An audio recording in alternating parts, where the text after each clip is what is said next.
Hey Reddit, buckle up because I've got a few stories for you today, and they all have one thing in common. Dealing with people who just can't seem to let things go. From a mother-in-law who can't stand the fact that I kept my maiden name, to an influencer with questionable parenting choices, and even a group of wives who tried to cancel guys' night out. It's been a wild ride. Let's dive in and see how these situations unfolded. Story 1. Am I the asshole for calling my MIL by her last name instead of Mom? My relationship with my mother-in-law, Mrs. Smith, is terrible. She constantly gives me crap for keeping my last name, Miller. She says I'd treat her like family if I wanted to be a part of it. She calls me Jake's friend. My husband, Jake, still stands by me. He never confronts her because it always sparks a fight. We rarely talk to her. She doesn't put in the effort, and neither do we. Before our child was born, Jake and I had discussed whose last name the baby would take, and he initiated the conversation. I let him decide. After the birth, both families visited us in the hospital. Jake asked me about our son's last name. I told him it was still his choice. He smiled and said, "Little baby Miller." I loved it. He filled out the paperwork. My father-in-law looked pissed. He started to ask questions, but then my dad started crying. Both my brothers had passed away, and my dad never mentioned it, but I knew passing the surname would make him happy. Jake and I never foresaw this and didn't make the choice because of it, but it was sweet nonetheless. After she left, MAL told everyone what I had done, claiming she wouldn't feel like a grandmother anymore. A month later, a sister-in-law announced her pregnancy and MAL said, "Finally, I'll feel like a grandmother." Once again, Jake said nothing, and neither did I. Our sons started talking. During a video call, MIL just went on and on about SIL's adorable kid. Jake tried to get our son to speak, but he lost interest. I took our son and told Jake to let ML talk a little more before ending the call. She said she wanted to say goodbye to our son. Jake turned the camera. ML said, "Say goodbye to Grandma. Tell him to say goodbye. I'm Grandma now." In my hurry to get inside, I said, "Goodbye, Mrs. Smith." Her face dropped. Jake turned the camera away and quickly said goodbye. He laughed and said I was awesome, but maybe we should keep the phone on silent for a while. The only call or message I didn't mute was from the other SIL who said I didn't need to go out of my way to be nasty. That mother-in-law went around telling people how excited she was about her grandson. Lies. Her initial comments may have been understandable if I had convinced Jake to drop a tradition. But I didn't. I did hurt my MIL. She needed time to adjust. I said, "Thanks for the feedback." She eventually texted saying I truly hurt her. I replied, "Here I was trying to respect the importance of last names that you feel. You've made it clear multiple times that I am not family because of my last name. You've made it clearer that that's why my son doesn't make you feel like a grandmother. Now you will be called Mrs. Smith." She apologized, said she didn't mean it that way, but my dad's reaction was an example of the significance of last names. Now I had to forgive her because we're family. I'm angrier that she dragged my dad into this and can't tell if I'm the asshole. Update. Jake got home and I had him read the post. Some laughed at him, some made good points we discussed. Apparently, he also got messages from his sister and asked her how much money she got from MIL for yelling at me. He made sure to tell the other SIL, the one who had the baby, that we had nothing against her if MIL tried to twist the narrative. Fortunately, she understood MIL better. Jake also wanted to let those suggesting I take his last name know he disagreed and didn't care for the sexism they spewed. He knew what to send MIL though. A Christmas card from the Millers. Just to clarify, my son won't call MIL Mrs. Smith. They hardly have a relationship because he's still a baby, and MIL barely tries. After much discussion, Jake will take the time to figure out what he wants from his mom and whether he thinks it's possible. I've got to say, OP, what you did was absolutely hilarious. Especially the goodbye, Mrs. Smith. It was like a figurative slap in her face. As one comment pointed out, you don't need the same last name to have a relationship. By that logic, no grandmother in a culture where women take their husband's name would have a connection with their grandkids. And that's just ridiculous. So what do you all think of the MIL? Yes, it's time to move on to some updates for closure. Jake and I appreciate all the support. Although Jake wants the Dmers to know he's fine with me taking his balls because he doesn't need them anyway. That made him laugh before we talked seriously. Both of us want to clarify that changing my last name was never the plan, and he didn't care. I also want to highlight how amazing Jake is. Although since this post, he always asks me to thank the world's best husband whenever he does anything for me. His sense of humor is what I love most about him. Since it's his mom, I let him decide how to handle it. We both agreed that our son will obviously know Mil is his grandma, but he won't have a relationship with her unless she deals with her blatant favoritism. That conversation did not go well. She denied the favoritism, lied about most things, then told me the compromise she was willing to make was that if she had to accept me for who I am because I kept my name, I would have to accept her for who she is. I didn't respond before Jake tore into her, saying she wasn't the one making demands, that she criticized me while claiming things Jake told her were untrue, that this conversation was happening because we didn't accept her behavior. He said if he heard any more comments about the Miller surname, he would accept that. She started crying about losing her family, and he hung up. One SIL, Mil's golden child, sent me a nasty text saying, "I wonder if your dead brother would be happy knowing you used him to break Mil's heart." I sent Mil a screenshot and said to call her dog off or I'd bring it to the pound. I sent that screenshot to anyone giving me grief. If they defended Mil or SIL, I blocked them. Word spread fast, and now that SIL is almost entirely cut off from the family on FIL's side. Even FIL harshly criticized her. SIL is trying her best to apologize and fix it. She even allowed Jake to read everything Mil sent about my last name. I tried to read some but had to stop. I didn't want to be angry. I'm taking my time deciding how to handle this. I'm relieved to have boundaries with Mil. She never really bothered me. It took a long time for her to understand me, but I don't want her behavior and attitude to be normalized for my son. I wasn't prepared for how intense becoming a mom would be. Jake admitted he chose to give our son my last name. Years ago, my dad once asked if Jake planned to propose to me. Jake said he'd let him know beforehand but wouldn't ask for permission or blessing. In other words, my dad said he never expected it.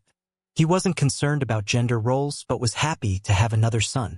Jake didn't feel pressured. He just wanted to do it for my dad. Sincerely, thank you all. Update. I didn't expect to wake up to so many messages. I truly appreciate every single one. Jake took in both the praise and the critiques. So did I. I also wanted to clarify some questions. Yes, this is real, but I'm not going to prove it. Mil took FIL's last name. They're divorced. They have 2 daughters and 2 sons. My BIL intends to have kids and will carry on the Smith name. My SIL has a daughter with her husband's last name. She also took his last name. The youngest SIL sent the nasty text. I'm not going to apologize for how I spoke to Mil after she encouraged her daughter to exploit my brother like that. There's evidence in texts proving Mil did this. SIL showed them to Jake. I don't intend on seeking therapy or a relationship with any of them, and that's the most anyone can expect from me in this mess. If and when we have a second kid, I always wanted them to have Jake's last name. Jake knows and is okay with it. Jake was willing to take my last name but doubts he'll realistically change it. Neither of us wants to deal with the paperwork out of spite. Yes, I still cry recalling how my dad cried over this. I always assumed Jake did it for that reason. He's truly an amazing man. Yes, OP, you're right. Your Mil is toxic. The best you can do is cut ties with her. And the same goes for the little sister she favored over her daughter. Get out. And yes, your husband seems like a genuinely great guy. Congratulations on that. Good luck to you both. Story 2. Am I the asshole for telling my friend the truth about an influencer she loved? I can't believe I'm posting this, but I was asked to, so here it goes. I'm 21, she's 22, both female. We went to high school together. In high school, I had more free time and followed some influencers on Instagram. Luckily, I grew out of that phase. My friend, though, is still living her dream world, trying hard to emulate these Instagram fitness influencers with big butts. This specific influencer popped up. I originally followed her because I liked her style. She had a perfect life, long-lasting marriage, her own fitness business, a house, 2 dogs, and then a kid. My friend caught me looking at her profile and followed her as well. 2 years passed. We graduated and drifted apart. One day, I stumbled upon this influencer story posting a sensational YouTube vlog. She also monetized YouTube. The thumbnail showed her crying. So I opened, watched, and closed it. Basically, their kid, about a year old, kept teasing their male mixed-breed dog. They filmed her, blogged about how she did things to the dog. One day, the dog had enough and growled a bit, so they decided to euthanize him without trying rehabilitation or rehoming. These were their own words. This wasn't the first time they failed to discipline their child by setting boundaries, and it wasn't the last time they filmed her teasing animals. Family members approached my cat. I tried to teach them about boundaries, signs my cat wanted alone time or pets. I always warned if they hiss, scratch, or run away out of fear, let the animal be, and we'd play with toys or do another activity. This dog's a saint in their vlogs. He's mixed breed and always very calm. They filmed their daughter constantly harassing both him and the other small dog. When those dogs backed away, they laughed at their daughter and never warned her. In the video, I can't post details, but they said she harassed the dog. The dog growled and pushed her arm a bit harder with his snout to get her to let go of his ear. She was about 1 then, and they immediately decided he was aggressive without any professional advice. Supposedly researched and found no one would take him as is. Their research was Googling for a day. They scheduled euthanasia for that same week and the vet did it. Poor kid didn't even get a last photo shoot on their accounts or by being brought to a shelter for adoption.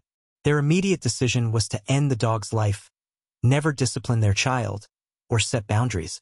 I'd never tell someone how to parent, but when you have a couple laughing at a kid for bugging a dog, who then hits adults with toys and toy strollers, I'd step in and ask them to read a parenting book.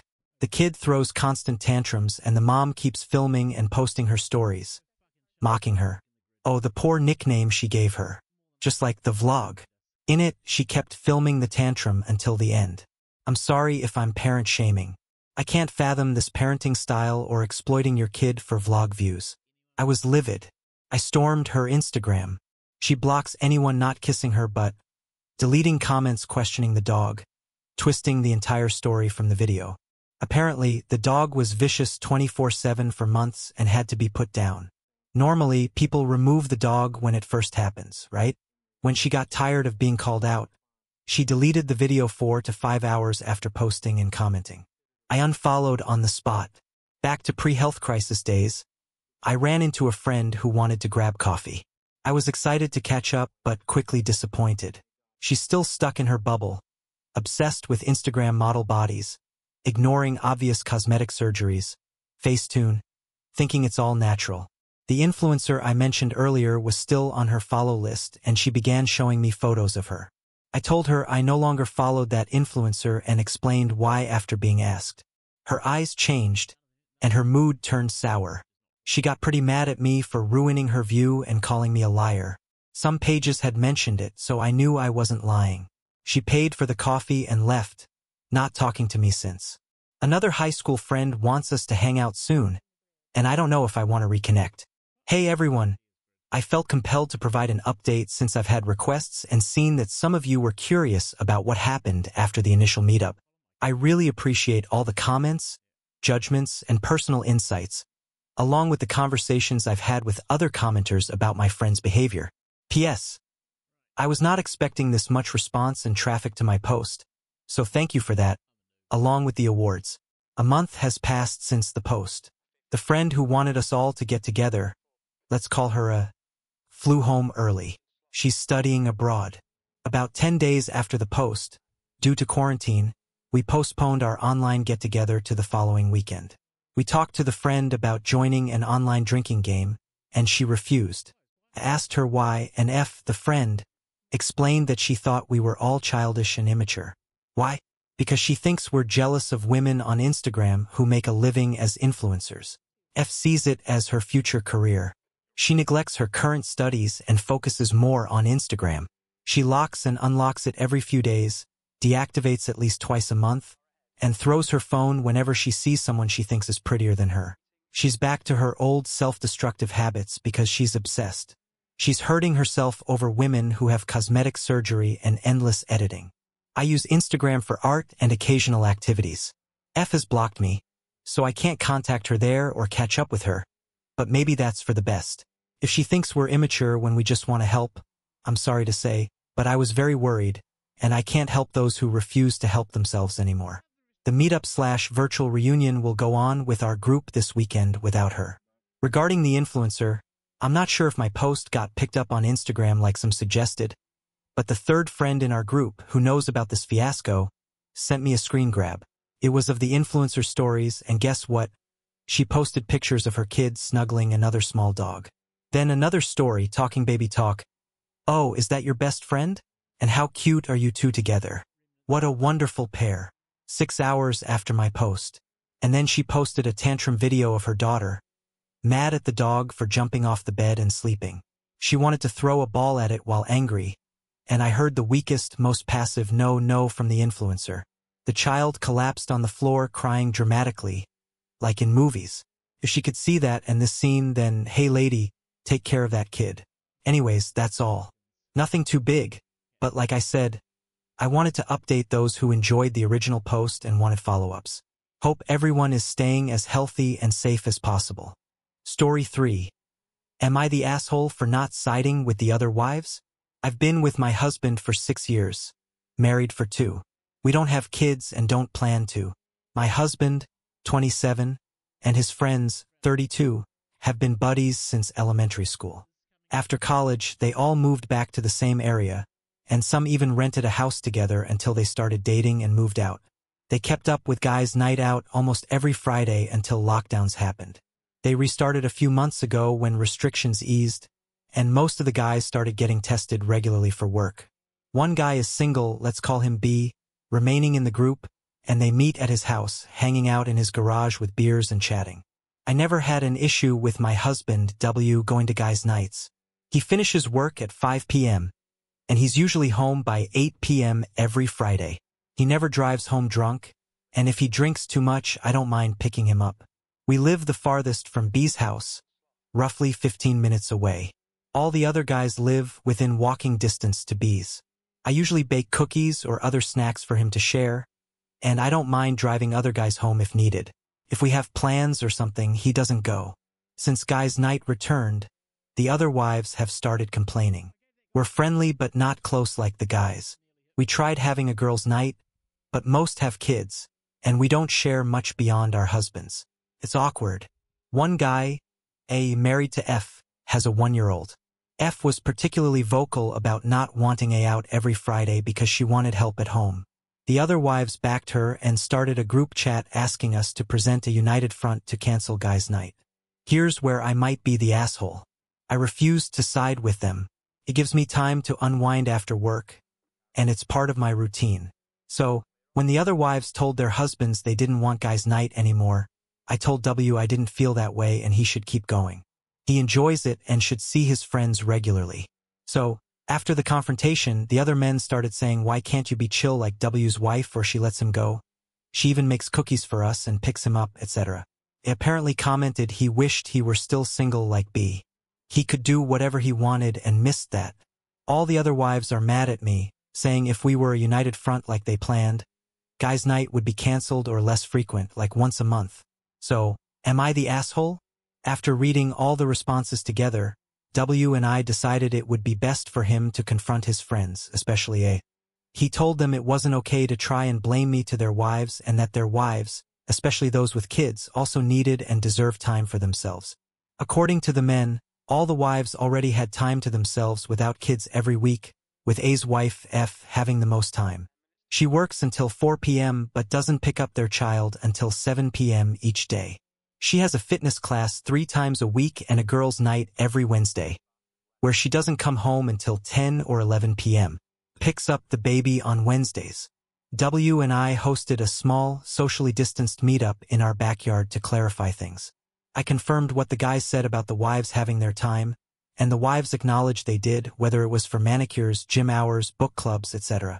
That's when I found out about F's social schedule. Then they confirmed all the guys were caring and attentive dads. W then assured me his friends weren't terrible, but was happy to be reassured. Then it blew up into a fight between A and F, with a saying he only had 1 hour to himself a week since he finished work at 7 p.m. and got home at 8 p.m. F broke down. yelling it wasn't about the friend's time but his comments about missing single days. Then she turned to me, actually pointing and yelling that it was my fault, that during lockdown it was the first time in over 5 years she didn't have to hear her talking about me all week. And there you have it, Reddit, 3 different stories of navigating tricky relationships and standing up for what feels right. Whether it's calling out a toxic MIL, telling a friend the truth about her favorite influencer, or refusing to play along with a group of wives, sometimes you just have to trust your instincts. So what do you all think? Did I handle these situations okay? Or is there something I missed? Drop your thoughts and let's discuss. That's it for this video. If you liked it, here are some other videos from my channel that you'll enjoy. Don't forget to like and subscribe, and I'll see you in the next one.